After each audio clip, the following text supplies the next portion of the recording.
Please welcome to the stage Cindy Shore, everyone.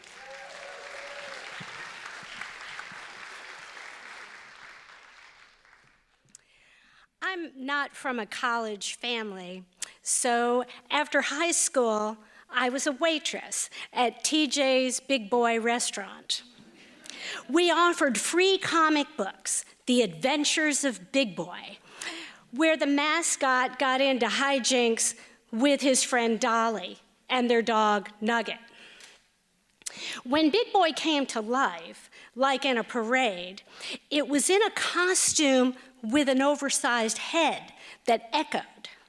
So real-life Big Boy needed Dolly, played by me in my waitress uniform, to speak for him to crowds of kids. But talking for Big Boy wasn't Dolly's only job.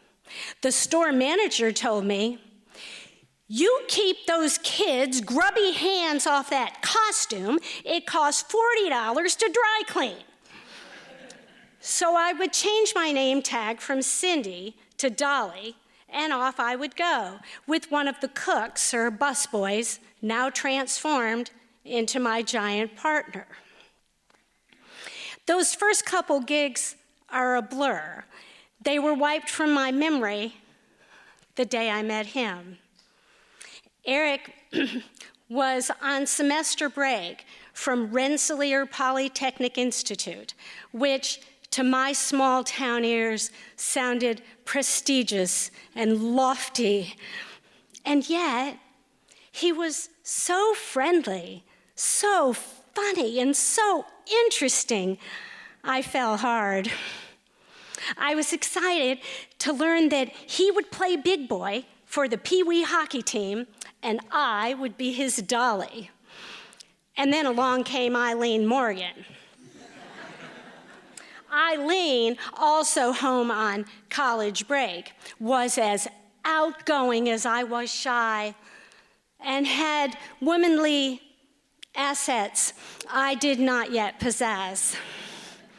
Eileen guessed my secret crush, and she made it a point to tell me that she'd been to a party just for college kids, and that Eric danced with her and he sang in her ear.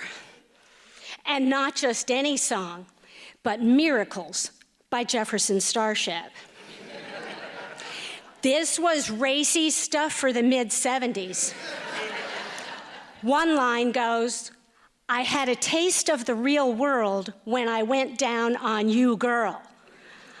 I didn't know what that meant. But I was pretty sure I didn't want my crush singing it to Eileen Morgan. Well, my big day finally came, and Eric and I drove to the skating rink. Between my college awe and Eileen Morgan, I was feeling less than. But once again, Eric's easygoing manner just relaxed me. I knew we were worlds apart, but I wanted to feel like this forever.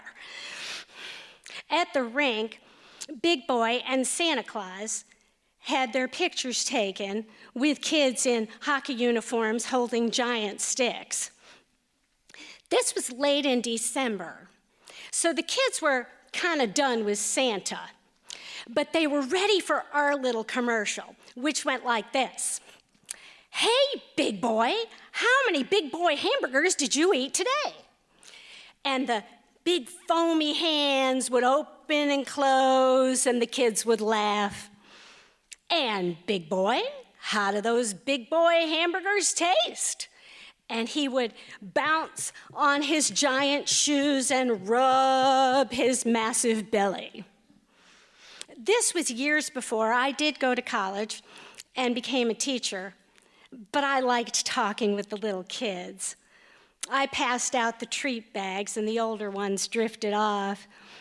And then I heard an echoey voice calling, "Help, help."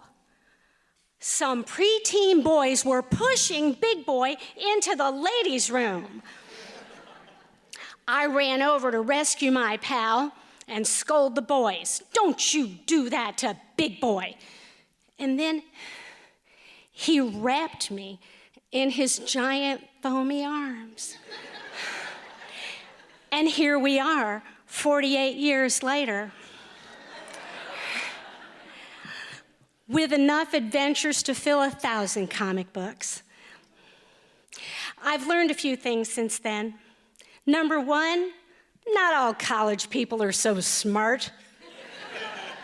Number two, not all smart people went to college. And number three, Eileen Morgan is liar. There's no way that man has ever known the lyrics to Miracles.